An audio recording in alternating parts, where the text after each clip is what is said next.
County Historical Society. I'm Tabitha Scoville. I'm the director here. And before we get started, there are a few things I'd just like to tell you.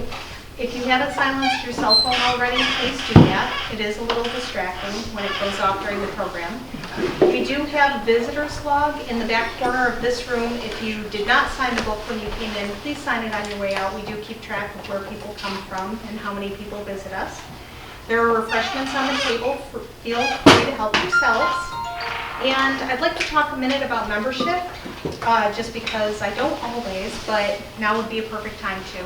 If you're a member, you get free research here and museum tours, and a lot of people don't know what we do here, but a lot of it is genealogical research, but we also have all kinds of records for organizations, businesses, we have photos, we have all kinds of stuff. If you don't know where to find something, we probably have it here. You also get discounts on events and publications. And there's a quarterly newsletter, and you will never miss our mom sale again if you're a member, because you'll know about it ahead of time. People always wish that they'd known about it. We have the best moms. And the sale is coming up. We do have order forms back there if you're interested. And our big news right now is that we have a new book coming out. It's called Journey Through Time, and these ladies over here are modeling. It's a book that picks up where the sesquicentennial yearbook left off in 1958, so it covers 60 years of Cortland County history. It's got a color section, thousands of pictures. Over 1,000 pictures. Yep, all these 220 pictures. stories. Yep, multiple authors. It's a great book, and it's at the printers now. It will be available very soon. And next week's Lunch and Learn is David Wade Morton, who's going to talk about geography and genealogy. And if you ever miss any of our Lunch and Learn lectures, they are available on YouTube. Just go to YouTube and type in Cortland County Historical Society. We have all of these lectures. We also have interviews with residents from Cortland County that are really nice. Helen Hart's has been very popular. Helen's a YouTube sensation. I don't think she knows it. Does she? Mm-hmm. Okay, so I'd like to introduce our speaker today. I only knew that you were the mayor of Cortland, so I was very impressed with all of these things, and I'm just going to run through them quickly. Marty Mack has been the Executive Deputy Attorney General for Attorneys General Elliot Spitzer, David Patterson, and Barbara Underwood. The Deputy Secretary to the Governor for Appointments as Governor David Patterson's Deputy Chief of Staff. The Deputy Secretary to the Governor for Intergovernmental Affairs for Governors Elliot Spitzer and David Patterson.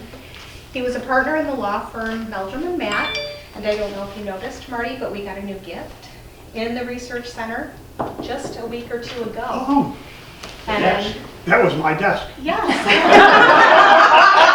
It was George Haskell's desk, and I sat there for 18 years. And this gentleman in the front helped move it. I left some stuff. Gone now. I didn't notice that. I realized that you hadn't noticed, so I said, I'm going to mention it during this. So it has a new home, and we're very glad to keep it safe. Good time. No. So Marty was also the Cortland County Attorney. He was the mayor for the city of Cortland and the Cortland County Assistant District Attorney, and he's been active on many boards in our community.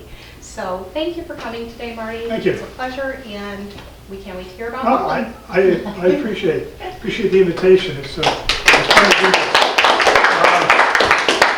What I want to do is tell a story about Alton B. Parker and how implausible as it is that in 1904 he became the Democratic candidate for President of the United States against one of the all-time great presidents, Teddy Roosevelt. So in a very difficult year, he accepted a very great challenge. But Alton B. Parker was really unique and special, and I think worthy of attention like this from those of us today. If you look at this right here, this is the Cortland Standard from October 6, 1922, which happens to be my mother's second birthday. She was born in 1920, I noticed. And here Parker was invited to be the keynote speaker. He was dead less than 4 years later. As best I can tell, this was his last visit to Cortland County. His mother had died several years before, who was the last one living here, and she's buried up in the Cortland Rural Cemetery across from Homer. That's the rural cemetery, but it's across from Homer High School. So he was back here for probably the last time, and he had not been here in many years. And interestingly, here he is as the keynote speaker, but also in the crowd that day, and at night they had a dinner at the country club, is Nathan Miller, who's the governor of New York, from Cortland. And by a quirk, the lieutenant governor was also from Cortland, and that was Senator Lusk. Because of the resignation of the lieutenant governor, Lusk, as the head of the Senate, moved into the lieutenant governor position as acting. So here was Cortland on this given day with the standing governor of New York, the lieutenant governor of New York, and the former chief judge of the court, all from Cortland. So there he was, surveying the landscape of Cortland and seeing his friends again. Now the night of this Cornerstone Lane for the courthouse, they held a dinner, as I said, at the country club. And at the country club, lawyers came in from all over central New York to honor him. He, of course, was the chief judge of the Court of Appeals in New York State. And so they remembered him in his role as judge, and also he was a practicing attorney for all the remaining years of his life after he lost that 1904 election. And he was introduced, of course, showing his rapid rise in New York. They told about how he was started out going to the Cortland Normal School. He was a teacher over in Virgil. He went out to Accord, New York, which is in Ulster County, to be a principal. He was about 17 years old at the time. And then he went on to marry the daughter of the biggest Democratic politician in Ulster County, Senator Shoemaker. And marrying Shoemaker's daughter, who soon ran for judge after Parker met him, the judge was able to get then young Parker a job as clerk of the Board of Supervisors in the county of Ulster. He was only like 23 years old at the time when he had that political appointment. He also was studying law at the Shoemaker Law Firm, and then finished it off by going to Albany Law School to get his degree. But he wrote his friend Joe Eggleston from Cortland, New York at the time, and said, being clerk of the Board of Supervisors is great because it's only part-time and I get all sorts of clients just by meeting people over at the county legislature. So he kind of saw that as an opportunity. He also helped his father-in-law run his campaigns for judge and then later Senator Shoemaker. And that engaged him in politics really for the first time in practice, meaning he was out there coming up with strategy, gathering votes, helping with the campaign, writing speeches, and his father-in-law won. And his father-in-law was a Democrat in Ulster County at the time. And the Democrats would trade off sometimes with the Republicans as far as who was winning Ulster County. So here Parker is still, though, in his 20s, and his father-in-law helps him get the nomination to be a surrogate court judge. You know, the surrogate court judge is the one who handles wills and estates and that sort of thing. So he became the surrogate court judge of Ulster County in his 20s. And during that time, his connections in Cortland helped him a great deal. Because being an upstater from Cortland, he was friends with all sorts of other politicians from upstate over the years. And being an upstater and a Democrat in politics was an important entry point, which I'll explain later. But at the time, his good friend from Cortland Normal School, which was on the very same grounds as his courthouse before it burned down, was a guy named Daniel Lamont. You may be familiar with the Lamont Library over in McGraw. Well, Lamont was a huge Cleveland supporter and worked for Grover Cleveland. And Lamont was running the campaign for Grover Cleveland, who had been mayor of Buffalo, when he was running for governor in 1882. And so Lamont pulled Parker into that campaign to help Grover Cleveland get elected. And this was very fortunate because it introduced Parker at this young age to all sorts of other politicians around the state. I had a similar experience when I became, when I ran for Congress in '96, and I did a lot of fundraising in New York State. That's really where I met all the New York City folks I later ended up working for. So these things open doors and you meet all sorts of people when you have your own campaign, whether it's successful or not. There's some real enjoyment just in the activity of doing it. And it happened at the time that the lieutenant governor candidate with Grover Cleveland was David Bennett Hill from Elmira. He was mayor of Elmira. So here you have the mayor of Buffalo running for governor, and you have the mayor of Elmira running for lieutenant governor. Well, Parker got to know Grover Cleveland, but he became very close with Hill Mayor Hill from Elmira. In fact, Hill became Parker's mentor for the rest of his life. Hill died in like 1911. Now, after this campaign in 1882 for governor, Grover Cleveland ran for president in 1884. And that campaign the chairman was Daniel Lamont. Now, Cleveland went off to run for president and was elected 2 years later. He went from being mayor of Buffalo to president of the United States in about 3 years. That's how rapid the rise was. Now I'll explain a bit about that, why that was later. So here then you have Parker, who is friends with David Bennett Hill, who then becomes governor because Cleveland has moved on to the presidency. So now Parker is best friends with the governor of New York State. And from there, the career takes a much more elevated turn. He's appointed to judicial opinions on the appellate division, and then in the 1890s runs for chief judge. And at that time, it was an elected position, chief judge. It was well until the 1970s. The chief judge was an elected position in New York State. So he was the largest vote getter when he ran in the 1890s to be chief judge of New York's Court of Appeals, which is the highest court in the state. So here was Parker rising very rapidly. And it all happened because he moved out of Cortland, moved to Accord, and met folks. They were impressed by him, by his talents, by his integrity, by his demeanor. He was a friendly guy who took himself and others seriously. He was a hard worker that other people saw. And he was always willing to work hard for others. And during that career and during that rise to the chief judgeship, he turned down opportunities to be a U.S. Senate, in the U.S. Senate, senator from New York. And if you recall, there was no election for United States Senator at that time. The legislature chose United States Senator. So when they would control the legislature and the governor would make the nomination, he could have had that position when it was David Bennett Hill, but he declined. He also had an opportunity to run for governor, but he declined that. He was a lawyer. He wanted to work as a lawyer. He saw that as his career. He saw that as a place he could make the most difference, and he thought that was the place where he could make his mark. Now I'll get back to Parker in a moment as far as the rise of his career. But I want to get back to this location. Because at this location, again, I mentioned the normal school was there. It had burned down a few years before.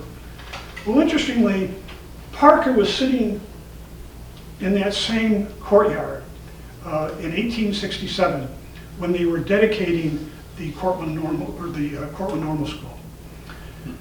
Horatio Ballard, who was a politician from Cortland, an assemblyman from Cortland, and was Secretary of the State at the time, really helped Cortland get the charter to host the normal schools. There was huge competition for it, and Cortland won largely because of Horatio Ballard. And Horatio Ballard spoke that day as a native of Cortland. So it's interesting that when Parker was here later in his life, he's looking back on what he had accomplished. And when he spoke that night at the country club afterwards, what he did was remember his friends.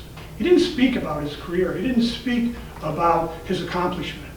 He mentioned that his best friends were in the audience that night at the country club, where the Bar Association held an event hosting him as the guest of honor.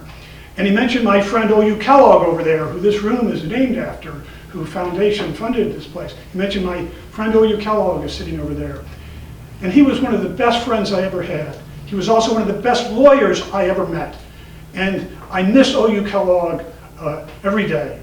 My life here in Cortland with O.U. Kellogg and others was the happiest time of my life. Then he pointed to Joe Eggleston, who had been county court judge for 28 years. And he said, and Joe Eggleston, of course, is my greatest friend. And I love Joe Eggleston. And he said, I think Joe Eggleston likes me too. And he mentioned that, you know, the day before, Joe and I traveled around Cortland County.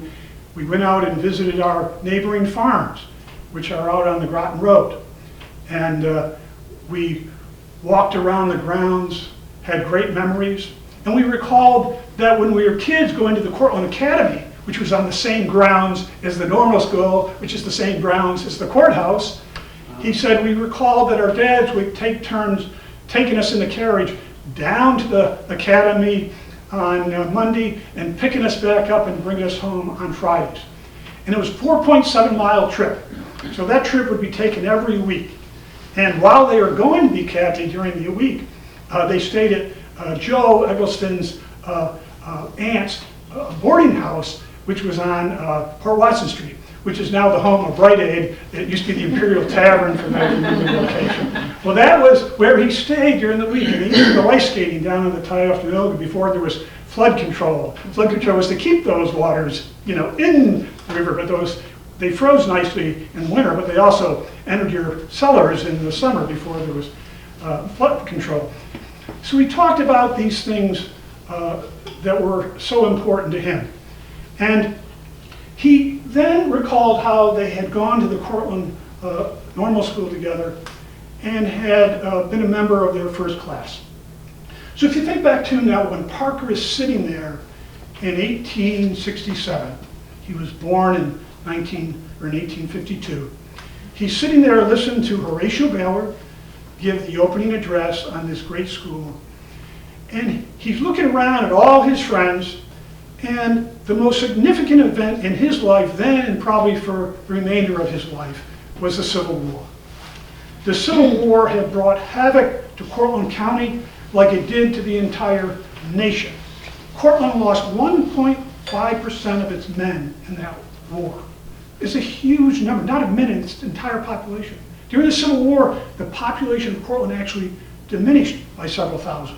That was a result of the deaths of over 300 soldiers from Cortland, from the 76th Regiment. It was a result of people being, upended, not being able to maintain their farms and their properties, having to move out of the county. It was very disruptive. And no one was immune from losing someone or knowing someone who died in that war. Horatio Ballard himself, who helped form the 76th Regiment, his son died in the Civil War.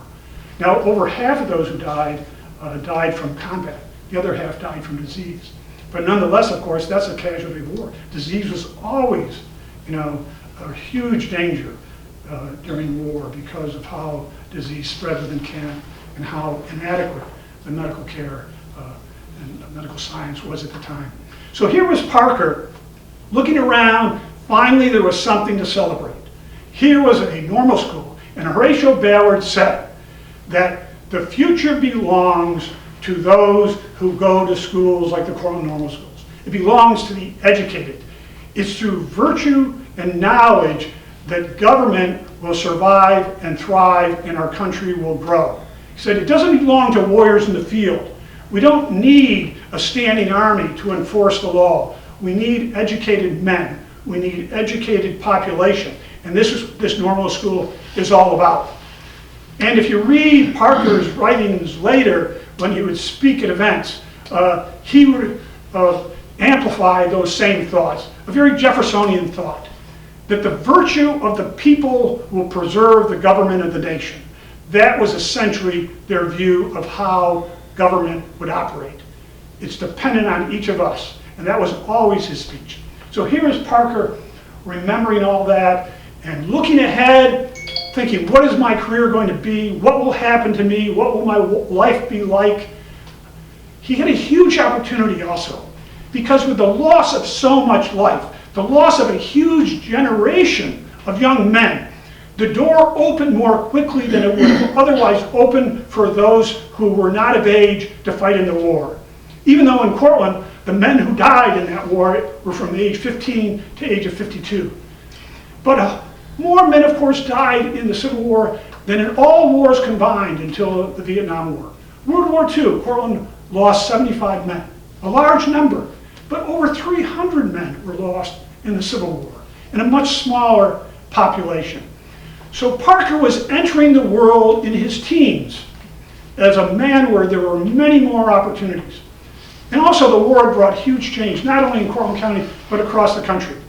At the time of this speech by Ballard in 1867 on that very same ground, there was hardly any illiteracy in Cortland County. Very literate population. Only in response to the census, only about 300 and some folks indicated They couldn't read or write. And almost everybody was native born in the county at that time. And only a few hundred were wage earners. Others either owned their business or worked on a farm. It was still a very simple life in a sense. But that was changing. But that way of life, that farm life, that agrarian society that Parker grew up in, with his Jeffersonian democratic values, that shaped him the rest of his life, as I'll mention. So here is Parker on the verge, and he goes out. He's too anxious to stay in school long. You know, there's a year at the Cortland Normal School. He's off teaching in Virgil for about a year. He heads off, you know, as I mentioned, out to a court because he got a principal job, and he's off. And then he meets somebody, the door opens quickly, and he takes it. But the rest of the nation was changing as well. From the end of the war, which created an industrial North, you know, that was an incredible machine. The South had been an agrarian nation, of course, before the Civil War. They now were going to struggle even more so, but the North just took off. And between the 1860s and the 1904 election, when Parker ran for president, there was a huge transformation in the country. Off the farms, rural folks moving into the city from both in the North itself, moving in New York from the farm to the cities, moving from the South up, moving from the West, immigrants coming in, providing this manpower to help run these companies. It also created a new class of American that we had not really had before. And that was the great industrial elite. They just weren't around before. We didn't have this huge industry that was monopolizing businesses and transforming everyone and needing employees, wanting the door to be open to anything they needed. And so if you look at what they were doing at the time, just around 1900 at the turn of the century, 11% of manufacturers in this country controlled 80% of the capital. They controlled 80% of the product that was made, and they controlled 80% of the jobs. This is a very small group of Americans that were controlling everyone's life. And small businessmen were getting very concerned because they were being squeezed out. They were losing their businesses. Farmers were concerned because farming was becoming a bit more industrialized. It was troublesome to get a loan. They were losing employees in competition to the new industrial world. And just the average man was getting concerned because of prices. Prices were going up. And one of the reasons that was happening was because the US had these protective tariffs. Very high. It's one thing to have a tariff when you're competing with a foreign nation. But the real purpose of a protective tariff at the time was to protect the trust. The tariffs were an additional way for these huge industrialists to protect themselves against competition. Not overseas, but at home. And so the nation was getting very upset. And at the 1888 conventions for both parties, they had in their platform a law that would, proposing a law that would go after these trusts, these restraints of trades. And the Grover Cleveland was president at the time. He had not done it as president. He had not passed it in his first term, but he supported it in his platform in his convention. And Harrison, who was the Republican man for president, also endorsed a new trust law. Harrison was elected, and in the early 1890s, they passed the Sharon antitrust law. But nobody did anything. The law was never enforced until what? What happened to change the equation that the workers and Main Street business people and the farmers wanted change? What changed? It was Teddy Roosevelt. And that's a picture from the time when he was governor. And it was taken at that time too. And why did Teddy Roosevelt change? How did he change things? How did he get where he was? And just real quickly, is that when William McKinley was elected in 1900, just a year before, his vice president had died. So they needed a new vice president on the ticket. And they're thinking, where do we go? One, whether you're Democrat or Republican, you really need New York. Because the Democrats win by winning New York, the South, and the West. Because Republicans in New York won't receive a Southern vote. They're just going to vote state Democratic. So you need to find a way to win New York. And New York often goes Democratic. It's kind of back and forth. And so they like that about Roosevelt. They also like the fact that he has some money and can help maybe finance it a bit. That he's known as honest and ethical, and they think that may be something to sell, even if they really cared one way or the other. And also, New York Republicans want to get rid of him. They're thinking he's driving us crazy. He's a governor. He's really reforming things. He's changing. He's doing what he's saying. And we can't, we're happy to share him with the nation. So Teddy Roosevelt goes and becomes the vice president on the 1900 ticket with William McKinley. And what happens is that if you go to the convention that year, Teddy Roosevelt's the nominee. Of course, he didn't go to the convention. The nominees didn't go to the convention at that time. But over the podium, behind the podium on the platform at the Republican convention, it's not a picture of the dead President McKinley or a picture of the new President Roosevelt who became president in 1900. There's a picture of Hanna, William Hanna, who ran the McKinley campaign, who was Mr. Republican, head of the GOP National Party, friend of the industrial elite, supportive of tariffs, opposing antitrust. His picture was, because they're thinking, we're going to vote for Roosevelt because we think he can win. But we don't like Roosevelt, and we're reminding everybody our hero is Hanna, and that faction of the Democratic Party. In any event, what's happening with the Democrats in 1904? Well, in 1904, Alton Parker becomes the nominee. How does he become the nominee? He becomes the nominee because he's the only statewide elected Democrat in New York. To elect a Democrat as president, you need New York. David Bennett Hill, who was head of the state party and also one of the leaders in the national party of the Democrat, remember his mentor back when he helped Hill run for governor, wants Parker to run. He's a judge, meaning he hasn't made as many enemies as senators and congressmen and other things. Nobody knows what he stands for because nobody reads his decisions, right? And he's willing to support the gold standard. And Bryan, who had run 2 times before, was against the gold standard. And so we got Parker. And so David Bennett Hill is running around the country to gather up support for Parker the year before 1904. Now, I read some places and little things that, well, Parker really didn't want to be president, and it was forced on him at the convention. He was in on it. I mean, he wanted to be president. He thought it would be first of all, a great honor. If one is in politics and knows politicians, enjoys politics, but also preferred to be on the court because he just didn't want to be governor and senator, you're still interested in the highest office of the land and what you can do. Parker was attracted by the opportunity, and he understood the politics of it. He did a Southern tour to meet Southern leaders of the party. He traveled to Europe to get his name plastered around the country as far as not only a leader at home, but a leader for the world to see. And so he was ready going into St. Louis, where the convention was that year, and won the nomination on the first ballot. And he beat Citizen Kane, William Randolph Hearst, who was the opposing candidate at the time. So here Parker is running for president. No one knows who he is, of course, but if you look at who had been elected president all those years before, it didn't really matter that no one knew him, because Harrison, Cleveland, all these folks were, Garfield, people didn't know who these folks were. You were identified with your party, and you won in part based upon how the nation was doing under the incumbent president, or how the party was doing in a given state.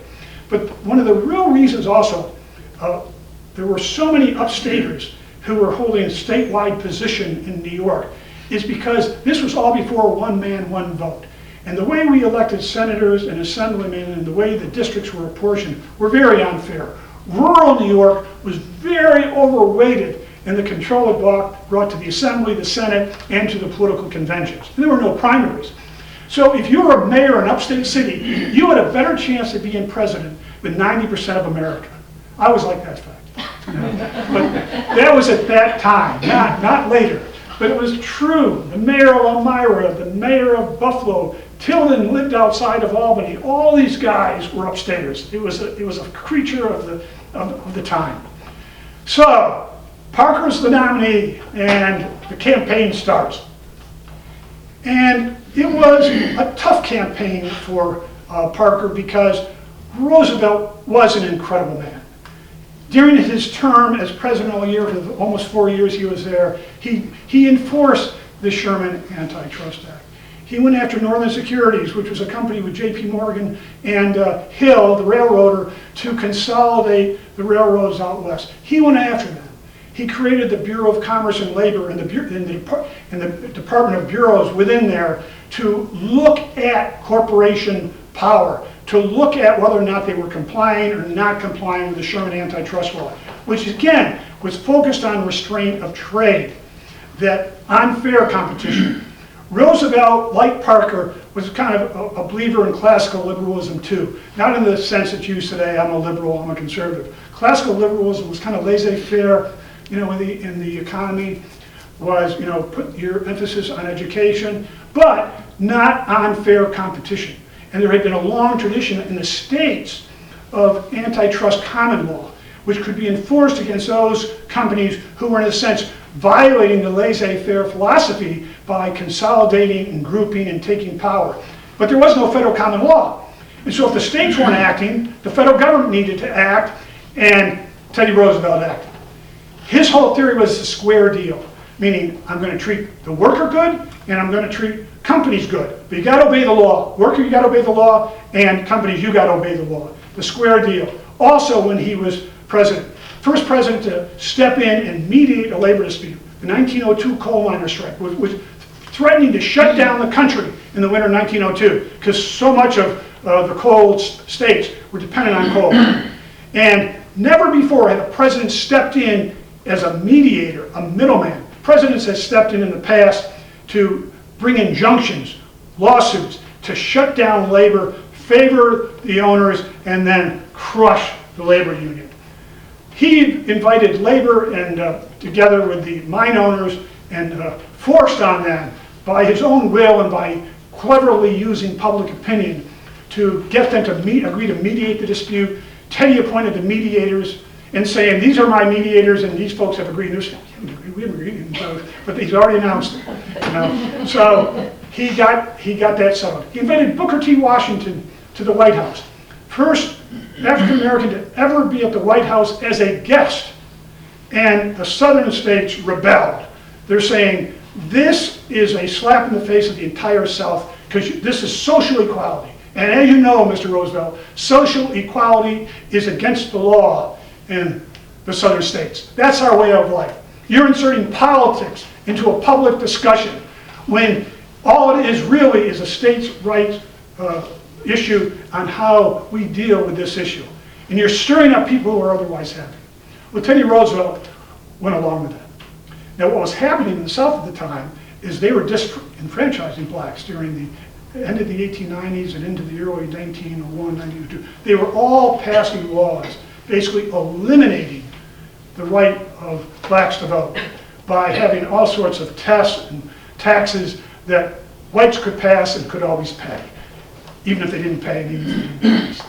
And this actually, in the 1904 election, reduced the Republican vote in the South by hundreds of thousands of votes. They voted in 1900 and in 1896 at a number that they could not vote in 1904. So this Jim Crow South was not a phenomenon immediately of the post-Civil War. It was a phenomenon of the 20th century.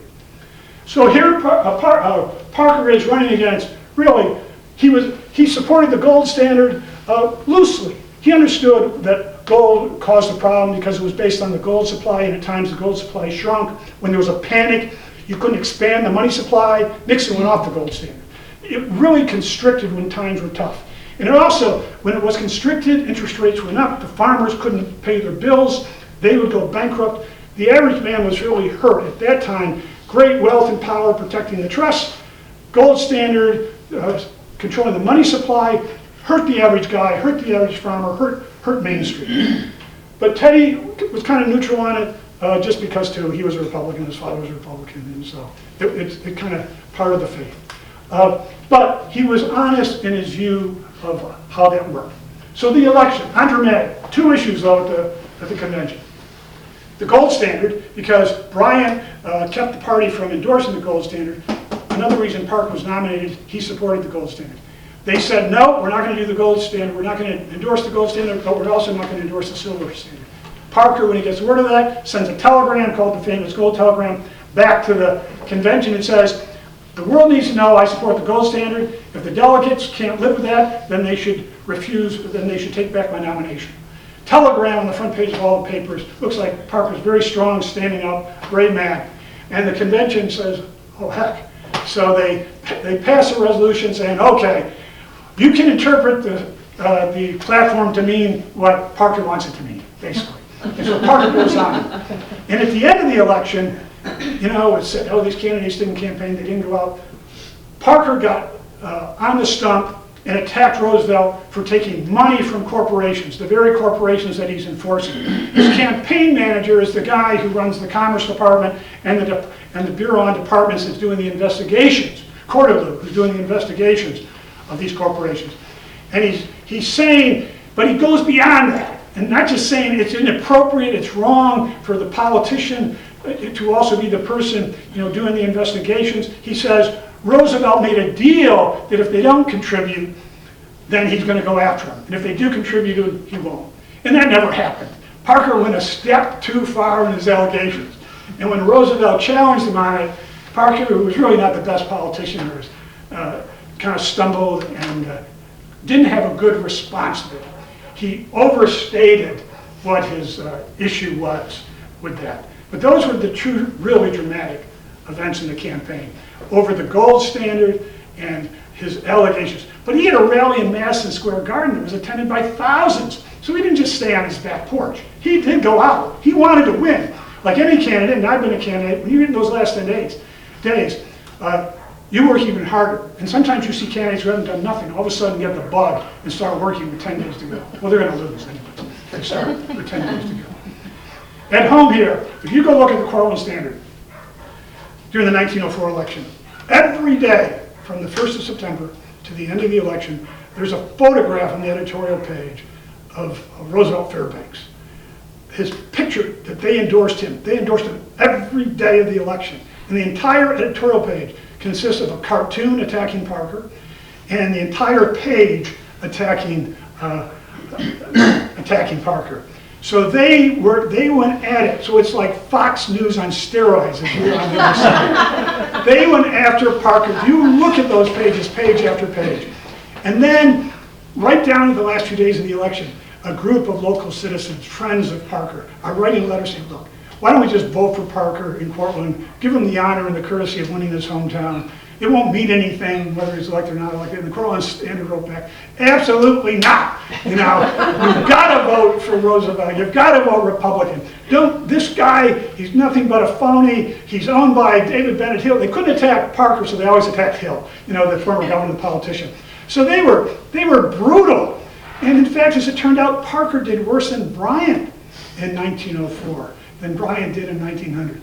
But you can't beat the ink, and it's shocking how over the top the editorials were, and the cartoons. Great cartoons, beautiful, drawn, but they attacked him. And then it was over, and he lost, of course. There was a landslide for Roosevelt. Roosevelt won Missouri, which is considered a southern state. First time Missouri had gone, you know, Republican since before the Civil War. I don't know when Missouri actually became a state, but it was a huge win. Roosevelt probably did deserve the win. I think one of the greatest men, greatest presidents we've had in this country. But Parker, you know, honored himself.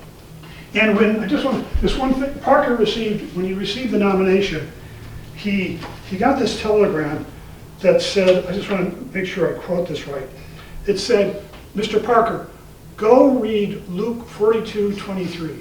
So Parker goes and reads Luke 42:23. And this is again when Parker's the nominee to be president. And then Luke 42:23 reads, remember me when thou comest into thy kingdom. So there was an office seeker using Luke. But I think at the end of the day, Parker was unassuming. He lived a great life afterwards. If he could say anything about his life, it would be to be remembered by his God and to be remembered by his friends. And so I think events like this, Mr. Parker is worthy of, and we all learn a little bit about our history. We also learn things haven't changed very much. Thank you. Any questions? I know I'm all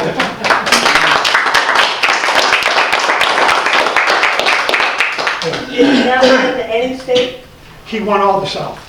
He did. Yeah, Parker won all the South but Missouri. Oh. He went, yeah, they are not going to vote Democrat. The South will vote for a Democrat, but from the North, but the North will not vote for a Democrat from the South. That didn't happen until Jimmy Carter. So that's why you couldn't have a Democrat from the South. They had to be from the West or from the North. And New York was the best place because we had 30 electoral votes, which was overwhelmingly the greatest number of votes. Did Parker give up his judicial seat? He did. He resigned In 1904. just before the nomination. Yeah. And so he didn't serve as judge? He never served as judge again. He was a lawyer for Andrew Carnegie and for Samuel Gompers, who ran the AFL-CIO. So he made his money representing both capital and labor, as time went on. So he also formed the New York County Bar Association. And we would have a lot of award programs. When I worked for the Attorney General, our office is right next to Wall Street, which is right next to the New York County Bar Association building, beautiful building. Over the fireplace is a gorgeous painting of Alton B. Parker, because he's the founder. And so I'd always make sure, I worked for Illinois, and I said, you know who that is? Elliot Smith used to say, he'd be talking and he'd mention something about, something that might be a reference part, he goes, and don't say it. I don't want to hear about Alton. What's the B stand for? Brooks. Brooks. B-R-O-O-K-S. Brooks. Maybe his family was in the chicken business in Indiana. His name? Where did he get His mother, yeah. It was her mother. His mother had family names of Brooks and Stratton. And his mother came up from New York City here. He was born in the same house his father was born in. His grandfather built the farmhouse in 1813, 150 acres out on Groton Road. It's still there? Still there. The markers are there. The markers are there. It's on the old Groton Road. Just as you're leaving Cortland County, there's a road that goes up like that. That's the old Groton Road. The markers are buried. I went to check them out yesterday. They're all covered by trees and leaves. And you own anything from that house? I went and looked at the Parker house before it was torn down. The owner offered to sell it to me, but I was a 28-year-old attorney. I barely was paying for my own house. I didn't have money to buy another house. But I did. He let me go in anytime I wanted to, and I found a little shoe that was Parker or his kid or his brother or sibling from when he was a kid. It's a little wooden leather shoe. It was a nice spacious house. Nice spacious house. And a shutter. You own a shutter. And I own a shutter too. So he said, take whatever you want, take whatever you find. Very nice. But I couldn't. I wish I had one. Now they replaced it with they did just preserve, the National Heritage Society just preserved his home in Ulster called Rosemount, a beautiful mansion on the Hudson, on the west side of the Hudson, looking down. It's where his son died of tetanus at the age of 7. Beautiful place. I walked through that years ago too. It's the guys that were at this event, the Bar Association, were guys from Cortland. It shows how this also interests me because there's kind of some connections. Albert Haskell, whose dust that is, was there that night. And in my law firm was Haskell, Foley, Melvin, and Shea. He was not with the firm, when I joined it, but it was his firm. He had started the firm. Henry Lucy, I don't know if any of you know these names. Yeah. He was a friend of my father's. Yeah. Did you know Henry? Yeah, lived across the street. Yeah, that's right. On Cedar Street. Yeah, right. He did live on Cedar Street. Yeah, that's right. So, so these names were familiar to me too. I met Alice Roosevelt Longsworth, who was his first daughter. Roosevelt's Was she the 1904 Ivanka Trump? Because she was a beautiful young woman. Who's that? Alice Roosevelt. Was she what?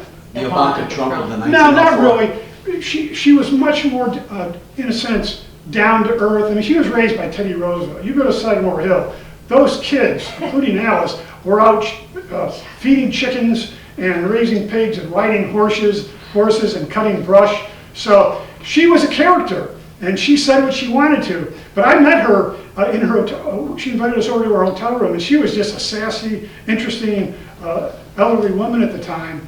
And she wasn't Ivanka. She was certainly. She was a big woman. She married the Longworth family, who was the Longworth building, who ran Congress for years. But she was down to earth, very smart. But she was born the day she was born. Her mother died. Teddy Roosevelt's first wife died, giving birth shortly after. Did he have any children? He had 5 other children.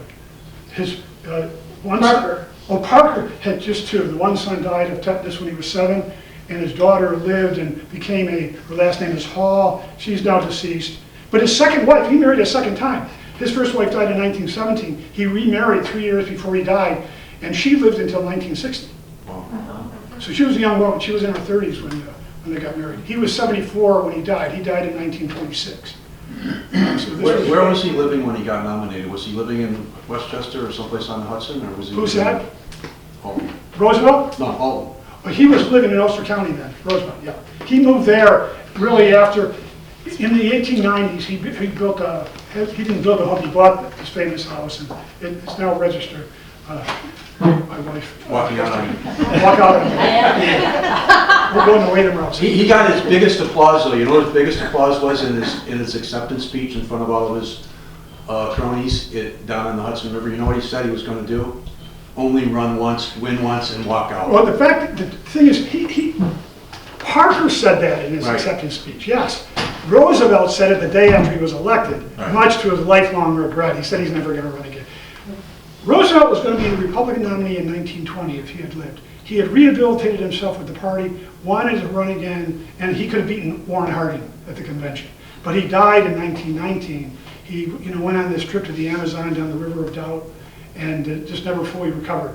But he would have probably been president again had he been healthy in 1920. How many debates did they have, Marty, between Parker and Roosevelt? Yeah, they don't have any They debates. didn't have any debates? All they did was, there was an exchange of letters at times. They would write letters accepting the platform, and they would write letters attacking each other's.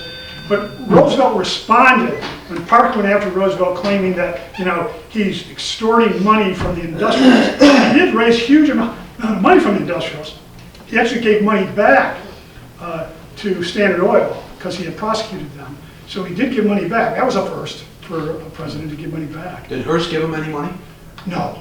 How about families of Greeley or any of those people? Did they give money? Some of the, Bryant worked against him, and that hurt him as well. He resented, Parker, disliked Parker, and he then was able to make a deal with Wilson and supported Wilson when Wilson won in 1912 by Wilson promising him to be Secretary of State. And so what were the big international things? Were they Philippines, Turkey? Well, the Morocco? Philippines were a huge issue, and because they had taken, we basically owned the Philippines Right. after the Spanish-American War. And Parker was anti-imperialist, which was the term used at the time. He thought we should withdraw from the Philippines immediately. And Teddy Roosevelt thought we should stay there. And the Cortland Standard said, we can't let, this was a typical editorial under those who supported imperialism at the time, we can't let those unchristian savages govern these nations. Our role in life, as placed here by God, is to teach the world how to be civilized. And so until that happens in the Philippines, we can't let it go. And the same thing was happening in Constantinople too, right? It was Exactly the happening. same. The American imperialist view of the world, and Teddy Roosevelt was Started. in that mix of it, was really all Christian, white, and wonderful. Excellent. And you can see that on a micro level here in the Cortland Standard. Now let's bring it to today. What do you think of them closing the Alton B. Parker School? I think he would say whatever, fiscally needed. Things change, time changes. And it's tough to keep these things going. Well, we could, I'm thinking, I gotta call the state though, at least to let them cut some of the bushes around the marker. Yeah. Well, thanks everybody for coming, I really appreciate it.